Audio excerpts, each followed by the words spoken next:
గోదావరి నదిని కాలుష్యం నుంచి ప్రతి ఒక్కరూ కాపాడుకోవాలని మాజీ ఎమ్మెల్యే రుడా చైర్మన్ రావు సూర్యప్రకాష్ రావు పిలుపునిచ్చారు. ప్రపంచ పర్యావరణ దినోత్సవం సందర్భంగా గోదావరి పరిరక్షణ సమితి నిర్వాహకులు టీకే విశ్వేశ్వరరెడ్డి సభ్యులు స్వచ్ఛ భారత్ నిర్వహించారు. ఈరోజు పుష్కరఘాట్ వద్ద నదిలో పేరుకుపోయిన చెత్త, ప్లాస్టిక్ వ్యర్థాలను రుడా చైర్మన్తో కలిసి పంటపై తిరుగుతూ శుభ్రం చేయించారు.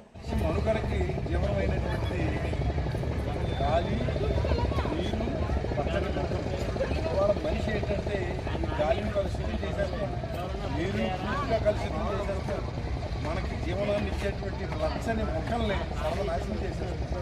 ఇలాంటి పరిస్థితుల్లో సమాజాన్ని జాగృతం చేసేటువంటి వాళ్ళు ఎవరో రావాలి.